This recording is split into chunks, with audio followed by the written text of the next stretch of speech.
ታጋያው ታጋይ ወዳለው ጀግና ታጋያው ታጋይ ደረቱን ለጥይት ነብሱን ለስቃይ ራገሬን የአፍሪካ ህዝቦች ቀንዲል የዓለም ጥቁር ህዝቦች ብርሃን ለሆነው የነጻነት ድል ምንጭ ሆና የተገኘችው ኢትዮጵያ ናት። የዓለም ጥቁር ህዝብ በተለይ ደግሞ አፍሪካውያን የከፋ የመከራና የጨለማ ዘመንን አሳልፈዋል። ከዚያ ጨለማ ከሆነ የባርነትና የጭቆና ዘመን ይወጡ በነጻነት ብርሃንም ይመላለሱ ዘንድ የአድዋን ድል ተምሳሌት ኢትዮጵያን ደግሞ አብነት አደረገላቸው። የአድዋ ድል የአንድ ጀንበር የጎራዴ ትርኢት የታንክና መድፍ ጩኸት እንዲሁም የሁለት ሀገራት ህዝብ ጦርነት ብቻ አልነበረም። የአድዋ ድል የቆዳ ቀለምን ለይቶ ስር ለሰደደው የበላይና የበታች ትርክትና ስነልቦናዊ ጦርነት የማያዳግም ምላሽ የሰጠ የበታችነት ስሜት ፍጹም ወጌሻ ነው። የአድዋ ድል ከኛ በላይ ያሉት ልካቸውን አውቀው ማንነታችንን ጠይቀው ተደራጅተው መጥተው ተንጠባጥበው እንዲመለሱ ምክንያት ሆኗል። አንገታቸውን የደፉት በወገኖቻቸው ደም በተገኘ ነጻነት ቀና ብለው አልፈዋል። የአድዋ ድል ዘመን ተሻጋሪ የነጻነት አበርክቶ ከእልፍም እልፍ ያለ ትርጉም ያለው ነው። የአድዋ ጦርነት ከህፃናት እስከ አዛውንት ከአርሶ አደር እስከ ወታደር ከሊቃውንት እስከ ቀሳውስት የተሳተፉበትና ዘርፈ ብዙ ተጋድሎ የተደረገበት ተአምረኛ ጦርነት ነው። የአባቶች ጸሎት የእናቶች ምርቃትና የህፃናት ሽኝት አድዋን ለስኬት አብቅተውታል። ገበሬው በምርቱ ወጣት በጉልበቱ ዕውቀት ያለው በእውቀቱ ሙያ ያለው በክህሎቱ በዘመኑ ከሊቅ እስከ ደቂቅ ለአድዋ አበርክቶ ያልነበረው ኢትዮጵያዊ አልነበረም። በአድዋ ጦርነት የላቀ ሚናና የጎላ ተሳትፎ ከነበራቸው ባለሙያዎች መካከል ዓለም አጫዋቾች ወይም አዝማሪዎች ተጠቃሾች ናቸው። በታሪካዊው የአድዋ ጦርነት የላቀ ተሳትፎ ከነበራቸው መካከል የዘመኑ ጥበበኛና የመረጃ ሰዎች እንደነበሩ ይነገርላቸዋል። አዝማሪዎች እንኳን ሞጋሁት እስኪ ሰበር ጆሬ እንኳን ሞጋሁት እስኪ ሰበር ጆሬ ስትጠቃለው ድም ኢትዮጵያ ሀገሬ ራገሬን ሙዚቃ በራሱ ከመንፈስ ጋር ይገናኛል ስንል የሰው ልጅ መንፈስ ማነቃቃት ማበርታት ማጀገን ያለው አስተዋጽኦ ከፍተኛ ከመሆኑ አንፃር በዛን ወቅት ባድዋ ጦርነት ላይ አዝማሪ ስንል አሁን አንዳንድ ጊዜ ወደ አንድ አካባቢ ባለው ስያሜ ልንይዘው እንችላለን እንጂ አድዋ ጦርነት ላይ የተሳተፈው የሁሉ ከመላ ኢትዮጵያ የተገኘ ጦር ነው የተሳተፈውና ከዛ አንፃር ደግሞ አዝማሪ ብለን የምናስቀምጠው ከሁሉም ክልል ላይ የክልሉን ፉከራ ሽለላ ቀረርቶን በራሱ ባህል በራሱ ዜማ ያዜመ እየጀገነ ነው። አሁን እዛ ቦታ የጦርነቱ ቀጠሮ ቦታ እስኪደርስ እንዴት ደረሰ በመነለውም አይነት ስናስበው ያ ሰራዊት በዛ ሞራል በዛ ጀግነት በዛውኔ እዛ ቦታ ሊገኝ የቻለው አንዱ የሙዚቃ ራሱ ነው የቻለ ሚና ነበረው ማለት ነው። በተለይ ባድዋ ድል ላይ ከተዋጊው በማይተናነስ መልኩ የአዝማሪዎች ወይም በወቅቱ አጠራር አዝማሪ ስለሚባሉ ማለት ነው የነሱ ሚና ትንሽ ጎላ ያለ ነበር። ግን ያ በሚገባው ልክ ትኩረት ተሰጥቷል የሚል እምነት የለኝም። ግን ትልቅ ትኩረት ማለት ሚና ነበራቸው። እነኚህ አዝማሪዎች ወደ 150 የሚጠጉ አዝማሪዎች እንደዘመቱ አንዳንድ ጸሐፍት ይነግሩናል። ከነሱ ስማቸው ጎላ ብለው የሚጠቀሱ ወደ ትዕዛዙን አዋጁን የተከተለው ማለት ከዛ ጋር ነው የሚጀምረው። መሰብሰብ አለ። ወደ ጦር አለቃው ይሄዳል። ወደ ጦር አለቃው ከሄደ በኋላ ደግሞ ጦር አለቃው ጋር በሚሰበሰብበት ሰዓት ላይ የጦር አለቃውን ያወድሳል። የነበሩ ጀግኖችን ያነሳ ያወድሳል። እዚህ ጋር በጣም ቀረርቶ ነው መጀመሪያ እንደመነሻ የምናየው። ያቅራራል። በሚያቅራራበት ሰዓት ላይ ከዚህ በፊት በነበሩ ውጊያዎች ላይ የተደረጉ ጀግኖች ይጠራሉ። ጦር አለቃውን ያሞግሳል፣ ያወድሳል። የገሌ አሽከር እያለ እዛ ጋር ልክ ሲል ወደ ወኔ ይመጣል። ከዛ ፉከራ ይመጣል፣ ድንፋታ ይመጣል። እነዚህ ነገሮች ራሱ አንዳንድ ጊዜ ላይ ስናስባቸው በዘመናዊ ጦር ስልት ላይም በዋነኝነት እንደ መሰረት ሆነው የተቀመጡ ናቸው። አሁን የማርቺንግ ባንድ ጅማሮን በመናይበት ሰዓት በተመሳሳይ ነው የምናገኘው። ሰራዊቱ በተመሳሳይ የእግር አጣጣልና የወኔ በተመሳሳይ በተነቃቃ ወኔ እንዲሄድ በድራምና በቢግል አንድ አይነት ሰልፍ ይዞ ይሄዳል። እነዛ ሙዚቀኞች ምን ድረስ ነው? ምሽግ ድረስ ነው። ከዛ እዛ ድረስ ምንም ነገር ሳያስብ ቀጥ ብሎ ቦታው ይደርሳል። ልክ እንደዛው ደግሞ እነዚህ አዝማሪዎች የምንላቸው ወይም ሙዚቀኞቹ ያንን ጦር ልክ በዛው ወኔ መጀመሪያ አንድ ቦታ ይሰበሰባል፣ ቀረርቶ ይደረጋል። ቀረርቶ እየተደረገ ወደ ወኔ ሲገባ ፉከራ ይገባል፣ ሽለላ ይገባል። ከዛ በኋላ በዛው ሞራል በዛው ወኔ ነው ጦርነት ውስጥ የሚገባው። ፈሪን ያደፋፈር ጀግናን ያጀግናል በይበልጥ ትናንት ከትናንት ወዲያ በነበሩ አውደ ውጊያዎች ላይ የተሰሩ ጀብዶች እየተነሱ እዛ ጋር ሲሞገሱ ምንድነው የሚሰማው? እዛ ጋር ያለው ሰውም የዛ ጀብድ የዛ ታሪክ ተቋዳሽ ለመሆን የሚያደርገው ወኔ ሙሉውን ስንቁን የሚሰጠው ሙዚቀኛው።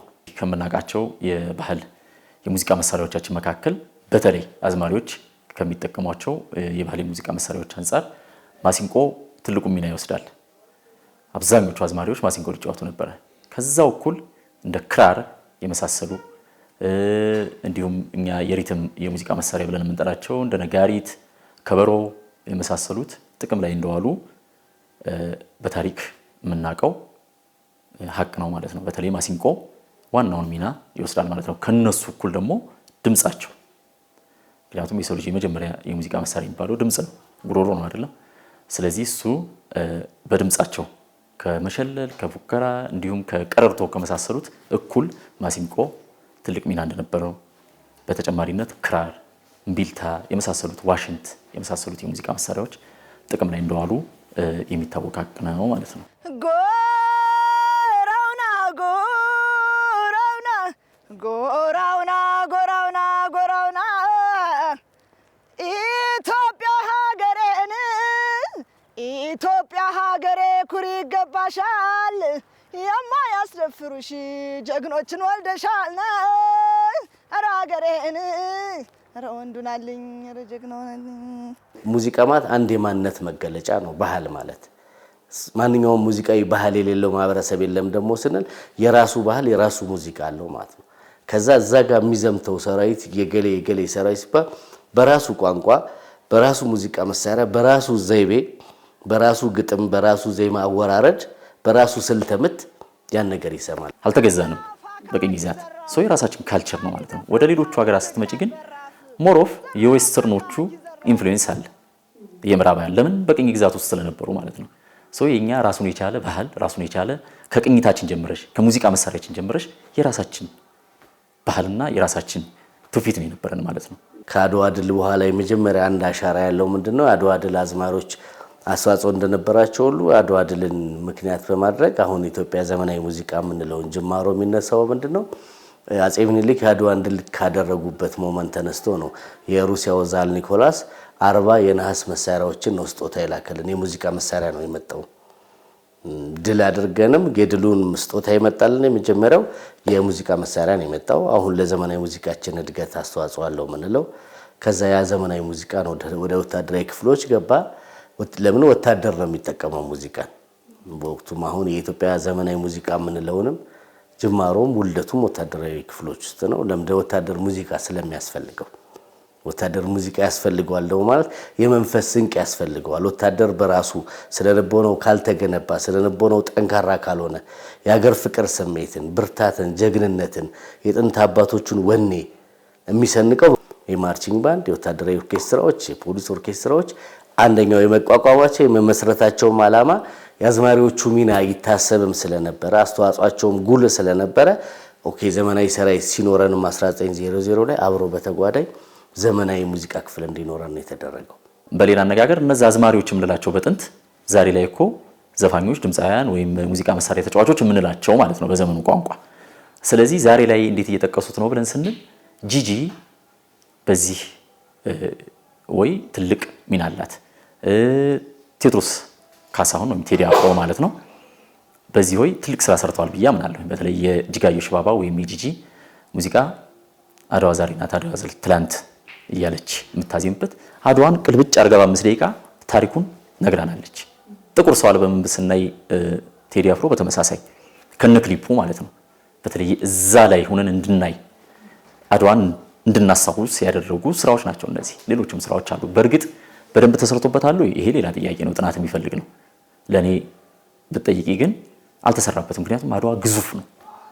አድዋ በጣም ታሪክ ነው፣ አገር ነው ራሱን ችሎ አድዋ ማለት ነው። ስለ አድዋ ዘፍ ነው የምናገኘው። ግን አንድ ደግሞ ካየ ነው ፈረንጆቹም በአንድ ወቅት እኮ ራሳቸው ስለ አድዋ የመስራት እድሎች ነበሯቸው። አድዋ የሚል ትልቅ ሲምፎኒ አለ። በተመሳሳይ ዱክ ኤሊንግተን ላይን ኦፍ ጁዳ የሚል ዱክ ኤሊንግተን የሚባል የጃዝ ሙዚቀኛ አለ። አጼ ምኒልክን አድዋን ድል ከማድረጋቸው በተጓዳኝ አድርጎ የሰራው የጃዝ ሙዚቃዎች አሉ። እኛ በዛ ደረጃ ራሱ ነጥረው ወጥተው ወደ ዓለም አቀፍ እንትን ውስጥ የገቡ ቅድም እንደጠቀሻቸው ናቸው። ይቀረናል እንላለን። ከነበረን ሙዚቃዊ ባህል እድገታችን ከነበረን የነጻነት ፍልስፍና ሰንደቅ ዓላማችን ሌሎች ሀገሮች ወስደው እንደተጠቀሙት ሁሉ ስለ አድዋ የሰራናቸውን ስራዎችም ሌሎች ሀገሮች እንዲጠቀሟቸው የሚያስችል እንዲያደንቋቸው እንዲወዷቸው የሚያስችል ደረጃ ድረስ ሄደናል የሚል እምነት የለኝም። ከዛ በፊት የነበሩ አሉ በርካታ ስለ ሀገር ሲዘፈኑ አድዋ የተነሳባቸው ነገሮች ግን በኋላ ላይ አሁን ከዚህኛው ትውልድ እንኳን ካየን ሮፍናን ነው አንድ ስለ አድዋ ሲሰራ ያየሁትና ሌላ በቃ ትውልድ በሚቀበለው የሙዚቃ ስልት ብዙ አልተሰራበት። ድሉ ከተደረገ በኋላ ደግሞ የድሉን ብስራት ደግሞ ሲበሰር በተመሳሳይ እዛ ጦርነት ላይ የነበራቸውን አስተዋጽኦ ያደረጉትን ጀብዱ የተደረጉትን ከፍተኛው ውጊያዎች የሚገልጸው መልሶ አዝማሪ ነው ቀንብቦ ለቀጣይ ትውልድ ደግሞ ከማስተላለፍ ታሪክን ከማስተላለፍ አንጻር ጭምር ነው። ታሪክን ይሰነዳሉ፣ ያን ታሪክ ይነግራሉ። ከዛ አዲሱ ትውልድ ያን ነገር ይዞ ደግሞ ሰንቆ ወደ ውጊያው ይገባል። ድሉ ደግሞ ሲገኝ የድሉን ደግሞ እንደገና አብሳሪዎችም በተመሳሳይ እነዛ አዝማሪዎች ነበሩ። ገበየው ቢሞት ተተካ ባልቻ መድፍ አገላባጭ ብቻ ለብቻ ይሄ ቃል ራሱ ብቻውን መጽሐፍ ማለት እኮ ነው።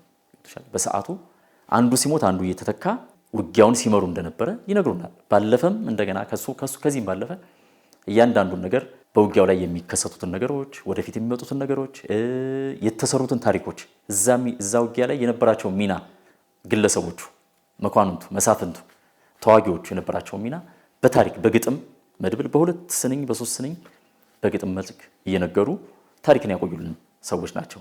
ዘፍነው ከማበረታታት አዚመው ከማበረታታት ከማጀገም በተጨማሪ ማለት ነው። ንዳው ላሙን አባራዊ ነሳ ይከተል የለም ወይ ኮርማው እያገሳ እንትን ላይ አብዛኛው ቀረርቶ ላይ የሚያነሷቸው አሁን ኮርማ ብለው የሚገልጿቸው ጀግኖቹን ነው።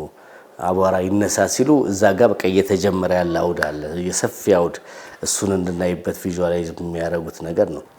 ያድዋን ስላሴ ጥላትን አረገሰው ያድዋን ስላሴ ጥላት አረከሰው ገበየው በሞቴ ግባና ቀድሰው ራገሬን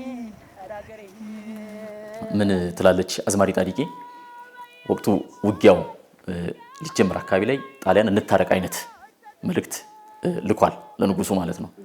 እና እዛ ላይ አላመነችበትም እርቁን ማለት ነው። እና ምን ብላ ገጠመች? እዛ ላይ አውድማው ይለቅለቅ በሮችም አይራቁ ቀድሞም ያልሆነ ነው ውትፍትፍ ነው እርቁ ትላለች። ያ ማለት ምንድነው? መጀመሪያም ውጫሌ ላይ ውሉ ሲካሄድ ውትፍትፍ የነበረ እርቅ ነው። አሁንም ቢሆን ጣሊያን ጊዜ ለመግዣ ካልሆነ በስተቀር ውጊያው መካሄዱ አይቀርም፣ ለውሸት ነው። ስለዚህ እንዘጋጅ ነው መልእክቱ እዛ ጋር። ይሄን በማለት ትናገር ነበረ ማለት ነው። ከዛ በተረፈ ባህር ዘሎ መምጣት ለማንም አይበጂ እንደ ተልባ ስፍር ትከዳለች እንጂ አትረጋም ሀገር ያለ ተወላጂ። ያ ማለት ምንድነው? ለጣሊያኖቹ ይሄ የተነገራቸው ባህር ተሻግራችሁ ብትመጡም አትረጉም፣ ምክንያቱም ሀገራችሁ አይደለም፣ ይሄ የባዕድ ሀገር ነው። ስለዚህ እንደ ተልባ ስፍር ማለት አይረጋም ነው፣ በቃ ይሸራተታል ነው። ስለዚህ አትረጉም፣ እዚህ ሀገር ላይ መጽናት አትችሉም የሚል መልእክት ያለው ግጥም ይናገሩ ነበረ ከመሰንቋቸው እኩል ማለት ነው። ያ ሰራዊት በዛ ሞራል በዛ ጀግነት በዛው እዛ ቦታ ሊገኝ የቻለው አንዱ የሙዚቃ ራሱ ነው የቻለ ሚና ነበረው ማለት ነው። የዛን ጊዜ የነበረው ሰራዊት የሞራል ስንቅ የነበረው ከፍተኛ ነገሩ ሙዚቃ ነው። ያን ሙዚቃ ደግሞ ያቀርቡለት የነበሩት ሙዚቀኞች አሁን ፕሮፌሽናል በሆነ ደረጃ ባናስቀምጣቸውም በየአካባቢው የጦር አለቃው ራሱን የቻለ የሞራል የሚያነቃቃ ኃይል ነበረው። ስነ ልቦናን ከመገንባት አንጻር ሙዚቃ የፈራ ካለ ሲያበረታ፣ የጀገነ ካለ በደንብ እንዲጀግን ሲያደርግ፣ ታሪክ ሲነገር በውጊያ ላይ ማለት ነው እኩል መስዋዕት ከፍለዋል።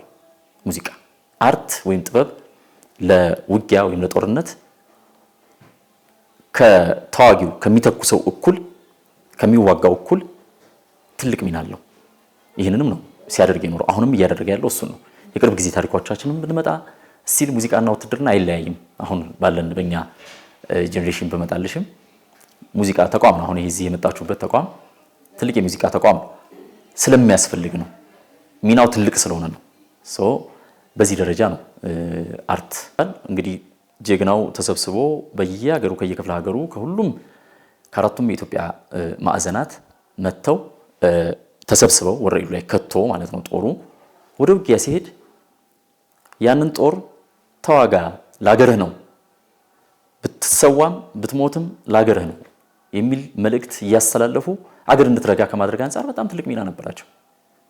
ግዴታ ውጊያ ብቻ ይሄ ተሳተፈው ብቻ አይደለም ሚና የነበረው ሀገር በማጽናት ማለት ነው። እነሱም ትልቅ ሚና ነበራቸው። እንዳልኩሽ ነው ሀገር በማጽናት ሲባል አድዋን እኛ አልነበርንበትም አይደል? አድዋ ታሪካችን ነው። ያን ታሪክ እኛ እዚህ ሆነን ዛሬ ላይ ሆነን አሻግረን እንድናየው ያደረጉን እንዲህ አይነት መልእክት ያላቸው ግጥሞችን ስንኞችን ስላቆዩልን ነው። ሀገር እንደ ሀገር የሚያስፈልጋትን ነገር ሁሉም ኪነ ጥበብ ዘርፍ ቲያትሩም ሁሉም ፊልሙም እንደሚያደርገው በሙዚቃ ደግሞ በይበልጥ ተቋማት የምንላቸው ኪነ ጥበባዊ ተቋማቶች ለህብረተሰቡ ጠቃሚ የሚሆን የተቀነበበ የተጠና ስራ የማቅረብ ኃላፊነት አለባቸው እንደ ተቋምነታቸው መንግስታዊም ይሁን መንግስታዊ ያልሆኑ። ከዛ ደግሞ ግለሰቦች ደግሞ በሂደት ይደርሳቸዋል። ግን አድዋ ሲባል አፍሽ ሙልት ብሎ የምትጠሪው የልብ ኩራትሽን የሚያመጣ ሁሉም ቦታ ላይ ነፃነት ማለት ከባድ ነገር ነው በሰው ልጅ እና ያንን ነፃነት ያገኘውበት ያን ነፃነት ደግሞ እኔም ተቀብዬ ለትውልድ ማስተላልፍበት ሌሎች ጭቁኖች የሶስተኛው ዓለም የተባሉ የሚገለጹ ሀገራት ነበሩ ላቲን አሜሪካ ላይ ካሪቢያን ላይ ምናምን ያሉ ሀገሮችና ለነሱም ጭምር ድል ይሆነና ከአፍሪካ ፀሐይ ወጥቶ ሌሎች በጭቆና በባርነት የነበሩ ህዝቦች ያን ፀሐይ የተቋደሱበት ብርሃን ያዩበት ድል ነው ለኔ።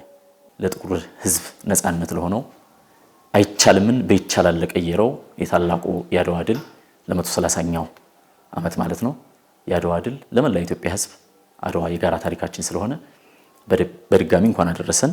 እምዬ ኢትዮጵያ ይመርልሽ ሰብሎነ አውድማ ጎተራው ይሁንልሽ ሞሎነ በቸሩሎ ይደር ጋራሽን ተረርሽ ወንዝ ወንዝሽ ሁሉ ይመስክር አካሌ ጉያሽ አደረጀው የእናትነት ጣዕምሽ ውለታሽ አበጀው